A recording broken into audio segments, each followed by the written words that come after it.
I reported an issue of sexual harassment. And to be clear, what I reported is that I realized that my legislative agenda, I realized that my work in parliament, my activities in parliament, somehow they're being sabotaged and I'm having a difficult time. When I reflected on several things, I actually came to the conclusion that because I refused to participate in the sexual advances of the clerk of the Senate, Jeremiah Nyegenye, I gave two apologies. As I told you, the first apology, when the majority leader came to me and told me, we need this thing to come out from the public. There are some of your colleagues who felt when you are looking for justice, you didn't treat them well. My colleagues, meaning my senators, fellow senators.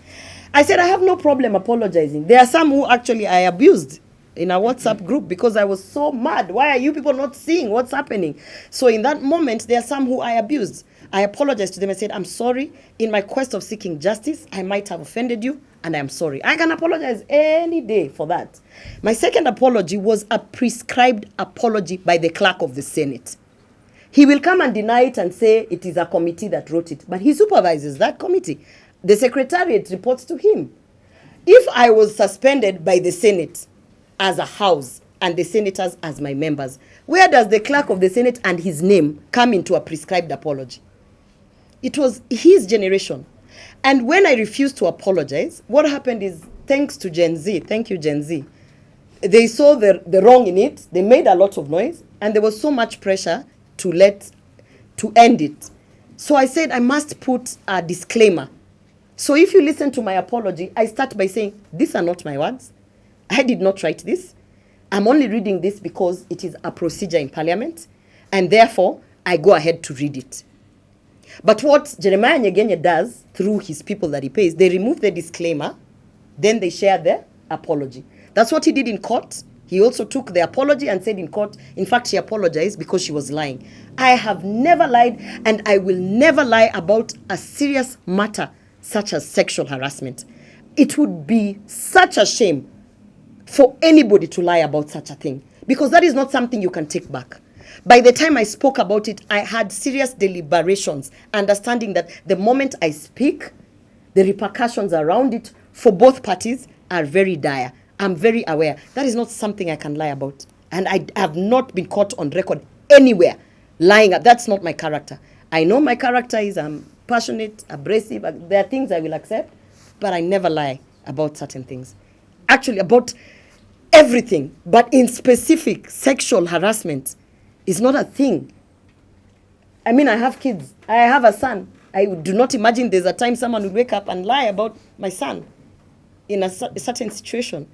So let them just investigate it at the bare minimum, and at least accord other people in parliament who are going through this a chance to feel that something is happening and there is an investigation, there's a policy, there's a safeguarding measure, at least so that even the women who are now very scared of speaking, they might not speak up, but they might get that relief that in the next 2 years or so, 25 months, with several battles in the Senate of Kenya. Some that have that started like 2 years ago. They started when I reported an issue of sexual harassment. And to be clear, what I reported is that I realized that my legislative agenda, I realized that my work in parliament, my activities in parliament, somehow they're being sabotaged and I'm having a difficult time. When I reflected on several things, I actually came to the conclusion that because I refused to participate in the sexual advances of the clerk of the Senate, Jeremiah Nyegenye, so many things which are in control, either through his office or by proxies, were happening to me. This is on record. I did a personal statement at the floor of the House.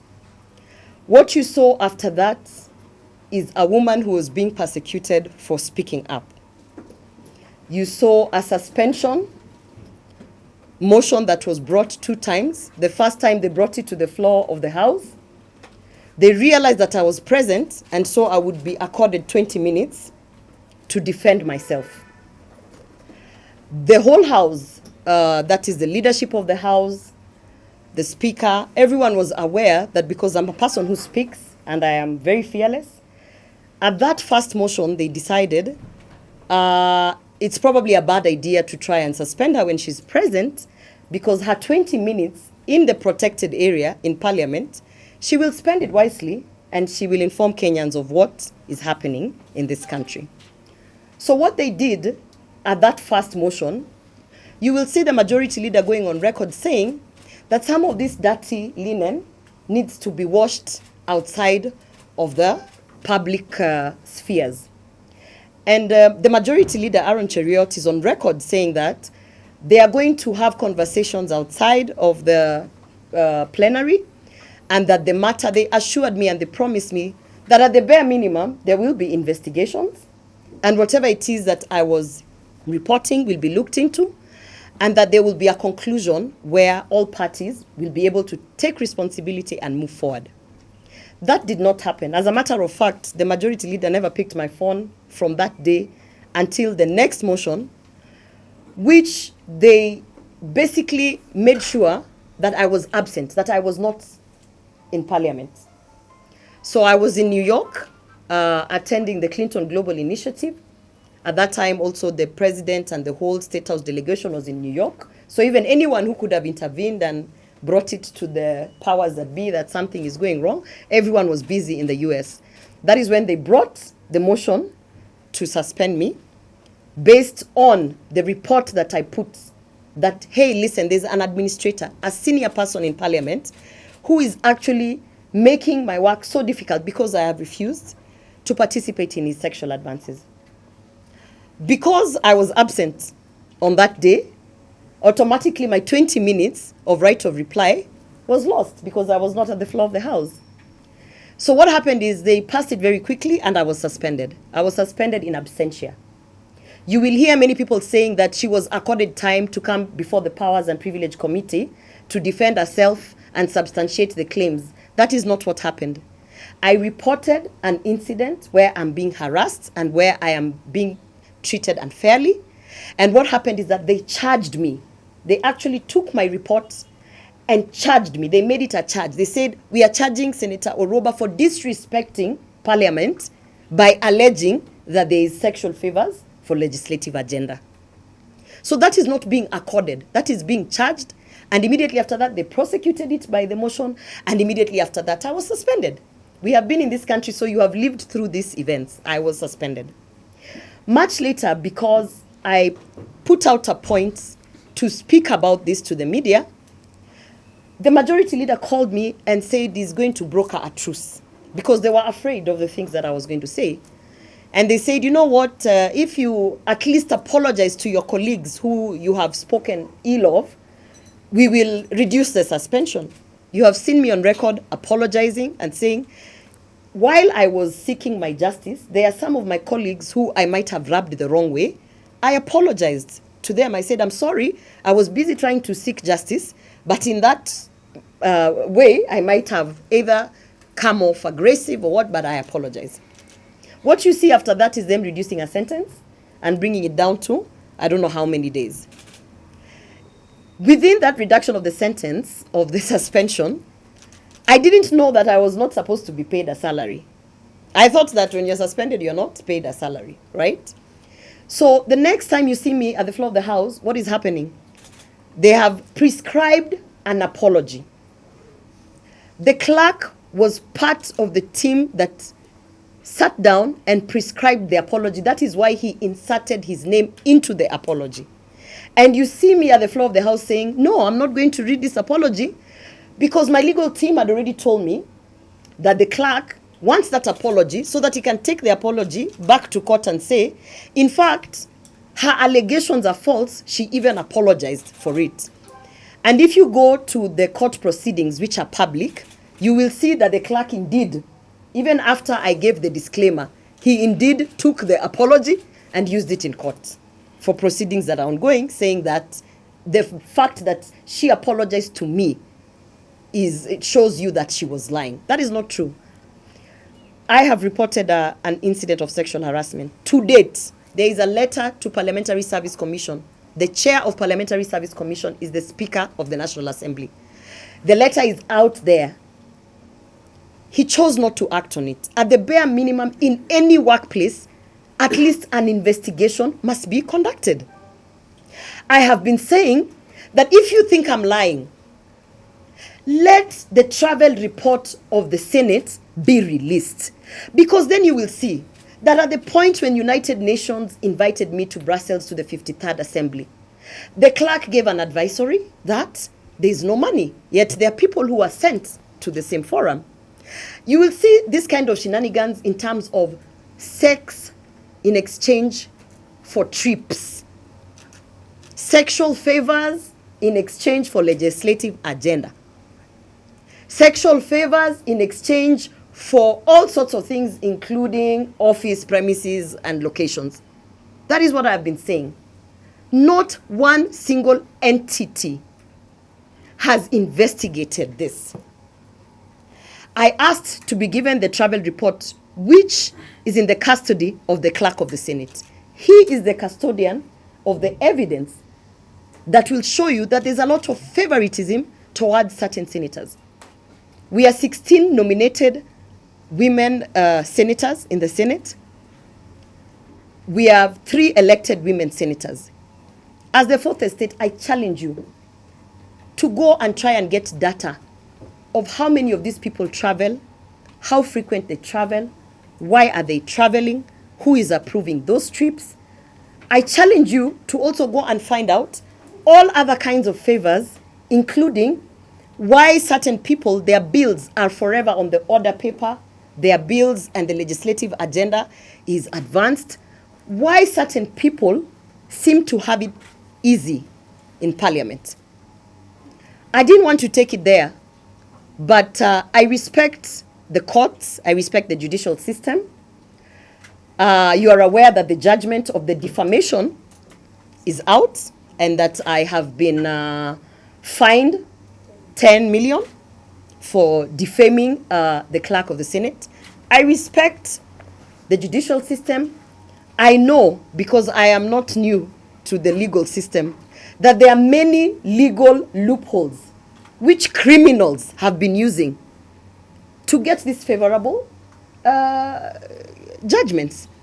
Because they always say the law is an ass, right? There are many legal loopholes. And I understand and I know the legal loophole that the clerk of the Senate used. He made sure that he will influence that my motion to suspend me would come when I'm absent. Because if I'm absent, he knew that I must speak the truth. And if I speak the truth when I'm not in Parliament, he knew that he could take that video and take it for defamation. That is exactly the legal loophole that he did. So his whole evidence is based on a video that I did in response to an already public engagement. It was already in Parliament being discussed that the clerk of the Senate is fighting with Senator Orwoba because Senator Orwoba has said that the clerk of the Senate, you know, is making her life hell because he's not, I'm not playing ball. It was already in public through the parliamentary proceeding. He did not sue Parliament because he cannot sue Parliament. But he waited for me to respond because he knew that I had to respond, which I did. And that is the video that he took to take for the defamation. So I respect the process, the court proceedings. However, I don't agree with it. And that is why our country, we have an opportunity to appeal. So I have appealed and I am appealing. And my legal team has taken it. Even the 10 million is absurd. It is meant to scare any member of Parliament who thinks that they will wake up and say, this is true, this is happening. It is meant to scare any woman. Where we are today, and this is my message today, to women out there, all the women in Kenya, nobody is going to fight for you. You see some of us legislators going to Kericho to fight for the women who are working in the tea plantations. You have had the issue of sex for work. How can I go and fight for a woman in Kericho when I cannot fight for myself in Parliament? We all know very well the culture that has been bred in these spaces. It's not only in Kericho. It is in EPZ. It is in all these workplaces. It is in our homes, where even our domestic staff members are subjected and put to a corner. We have seen politicians of high standing, veteran politicians, being told to turn around so that their behinds can be seen. We saw it the other day. The objectifying of women. It's become such a norm. Because if you raise your head and say, this is wrong, they suspend you, they illegally try to remove you from Senate, they hit you with a 10 million bill. But I want to say this. Wangari Maathai did not strip in Uhuru Park because it was easy, right? Nobody said it would be easy. There is a price to pay to end the culture of sexual harassment. And I'm willing to pay that price. And I'm willing to pick up that fight. And I'm willing and I'm ready. And if they thought that is what is going to silence me, that will not silence me, because I know there are staff members in parliament who are raped in that parliament. Staff members who work there. Any sexual engagement that is non-consensual, that someone has not put their consent, that they have been backed to a corner, like we have seen our politicians on the platforms being told turn around, and they feel the pressure because you know who is this person and everything. That is rape. And I'm telling you, it is happening in parliament. And I'm not going to be quiet. I will speak about it. I mean, what else can they take away? Where I'm standing, I have served a suspension for 6 months. Where I'm standing, I have not been paid my salary forever, you know? Where I'm standing, I don't know how many court cases because of speaking up. Where I'm standing, my own political party does not like the guts that I can stand up and say this is wrong.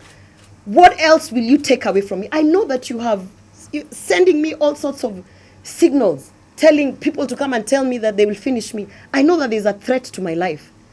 But I also know that there are so many women who are counting on me to keep my head up and to keep speaking the truth in times where many people will be harassed, intimidated, jailed, and even their lives taken away. Innocent Kenyans being shot because they dared to go to the street to even demonstrate. I know that.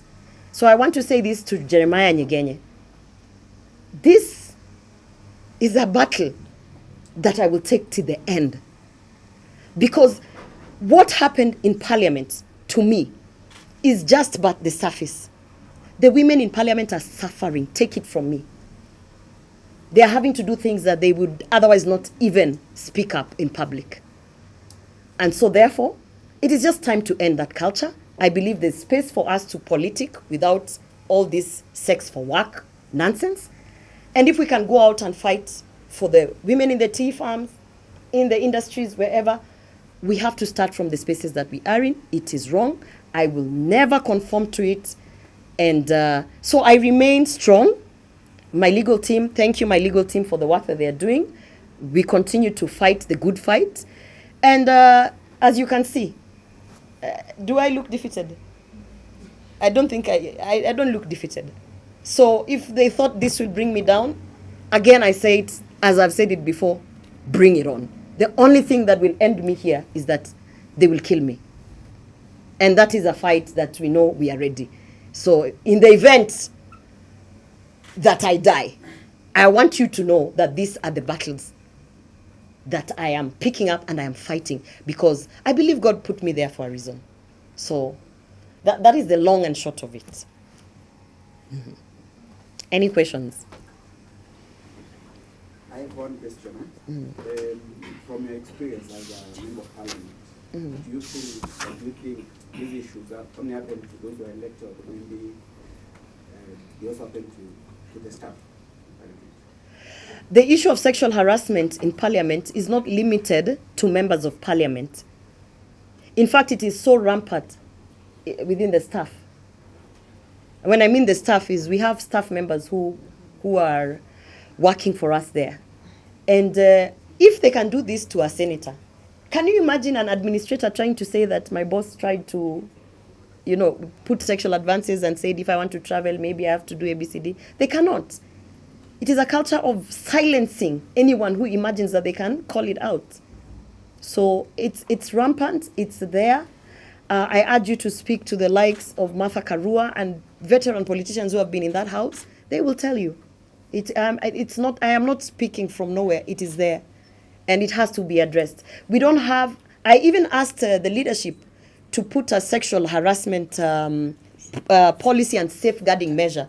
For instance, I am reporting someone, but I'm reporting him to himself. How is he going to take action against himself? They don't even have a policy. There's no sexual harassment reporting, mechanism. There's no safeguarding of victims. So any member of parliament right now who is looking at me will not even dare say that I think I was given a road deal because of ABCD. They will shut their mouth, and that's not where we want to go as a country. Yeah. Madam Orwoba, perhaps a question from this end. Yes. Are you doing this alone? Are you take one-man guitar? Are there any senators who are actually supporting you on this?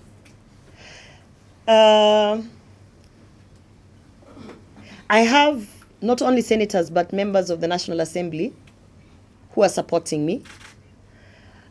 They are afraid because they have seen what is happening to me. Not everybody has the luxury to be able to say, you know, if that's the assignment, I walk away. People have responsibility financially with families. So I understand their position. They're supporting me in the background. And I understand why they will be fearful. So yes, there are. And I also want to inform you that there are cabinet secretaries who are supporting me because they have been in these spaces and they know exactly what I'm talking about. But you will not see them because they are afraid.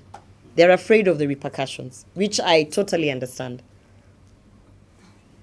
To connect to that repercussion you're talking about, is it connected towards your party? Yes, absolutely.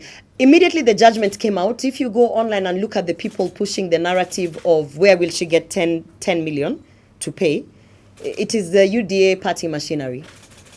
It is all political. And not only is it political, it's unfortunate that they would rather sacrifice the hundreds of women who are in parliament or in the spaces of leadership just so they can teach Senator Orwoba a lesson because they don't like people who speak out. But I am speaking out, and that's just who I am.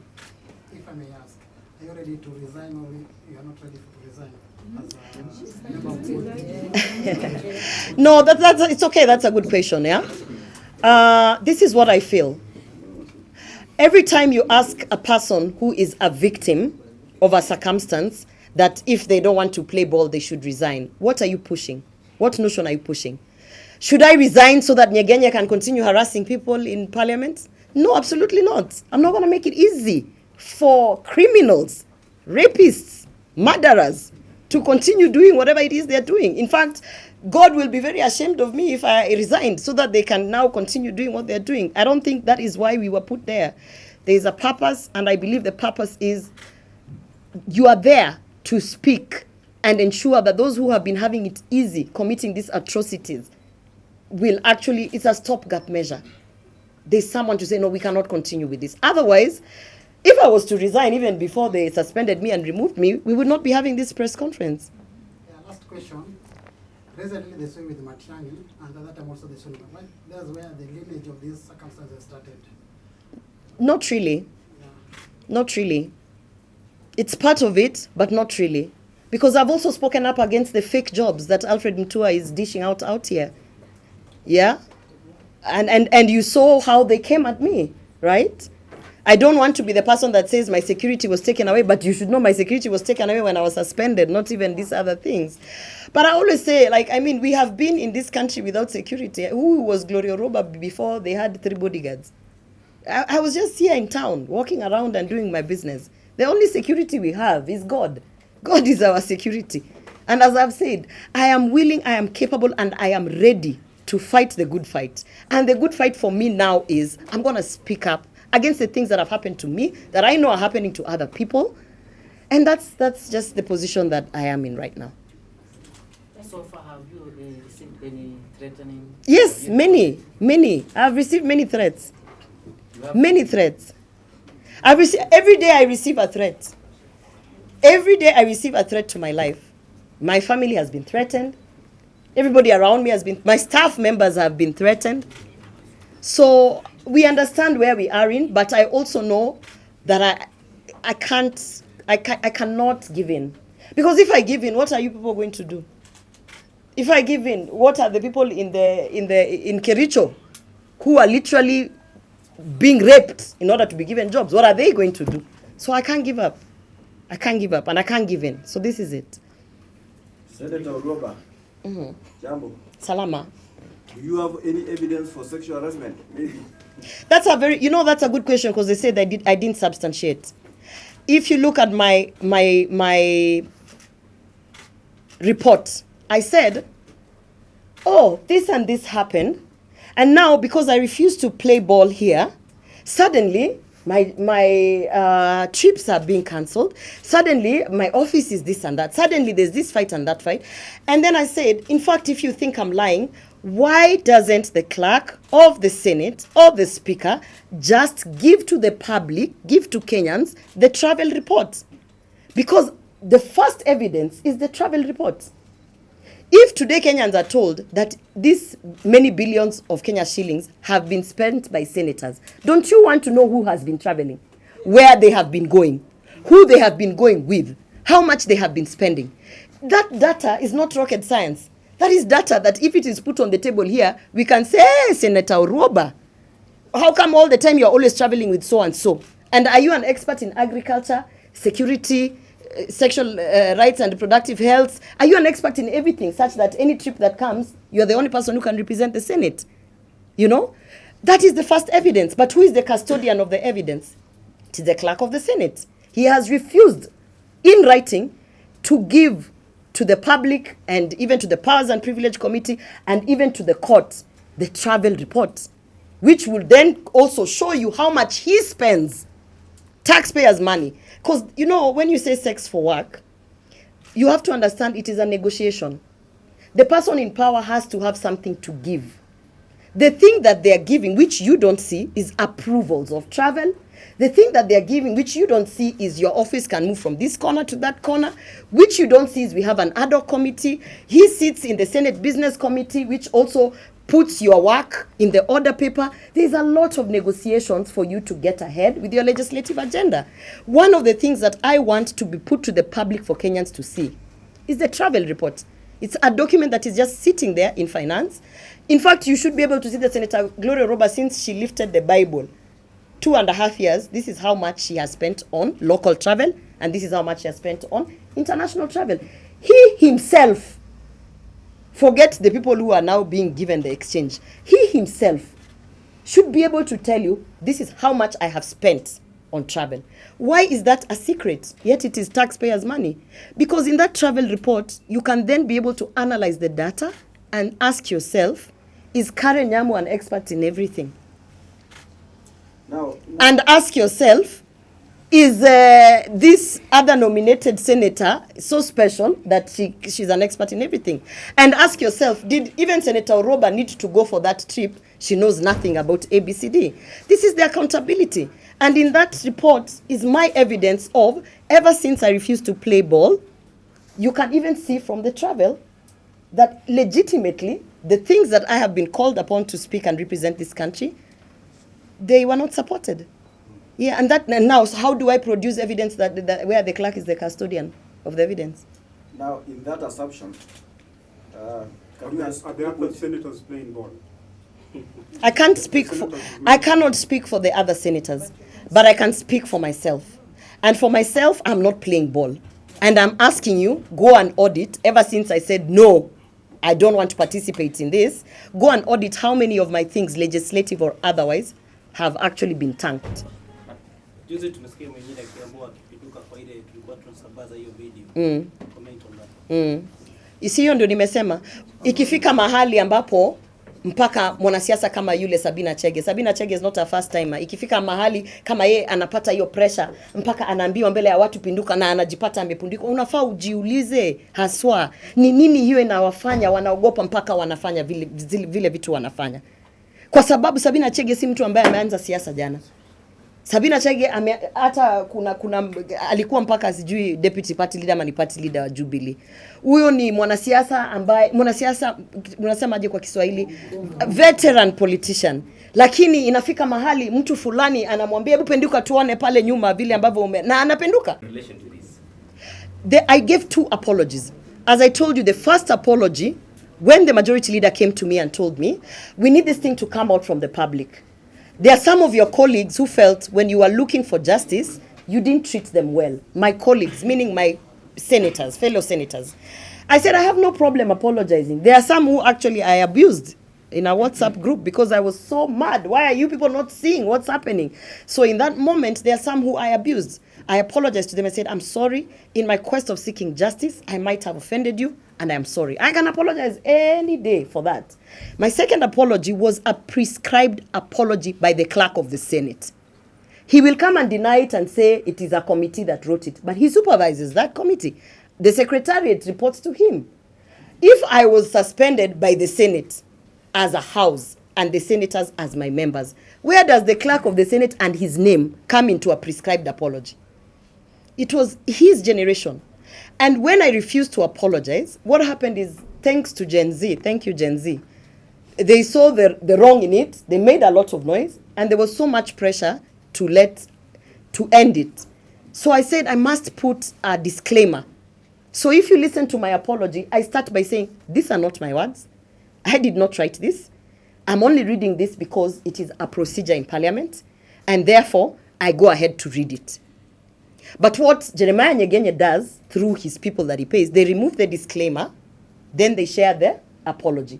That's what he did in court. He also took the apology and said in court, in fact, she apologized because she was lying. I have never lied, and I will never lie about a serious matter such as sexual harassment. It would be such a shame for anybody to lie about such a thing, because that is not something you can take back. By the time I spoke about it, I had serious deliberations, understanding that the moment I speak, the repercussions around it for both parties are very dire. I'm very aware. That is not something I can lie about. And I have not been caught on record anywhere lying. That's not my character. I know my character is I'm passionate, abrasive. There are things I will accept, but I never lie about certain things. Actually, about everything, but in specific, sexual harassment is not a thing. I mean, I have kids. I have a son. I do not imagine there's a time someone will wake up and lie about my son in a certain situation. So let them just investigate it at the bare minimum, and at least accord other people in Parliament who are going through this a chance to feel that something is happening and there is an investigation, there's a policy, there's a safeguarding measure, at least so that even the women who are now very scared of speaking, they might not speak up, but they might get that relief that in the next 2 years or so, 25 months, anaweza kuambiwa kitu ya kwanza, kabla nikupe hiyo ofisi, hebu kwanza wewe ni mrembo, fanya hivi. Unanielewa? Hiyo anakubali. Ya pili anakubali. Ya tatu, by the time amefika pale mbele ya watu anaambiwa penduka, vitu vingi vimefanyika huko nyuma. Unanielewa? Yeah, and that is what I'm saying. That culture, somebody has to say no. It has to end. Now, Madam Senator, quick one. How should we now take people who have been arraigned for terrorist activities because of political persecution? Yeah? So, I mean, let's also be honest in the context that we are living in. I am not going to subject my family. Myself, I don't have an issue. But my family father to persecution. Yeah. Thank you.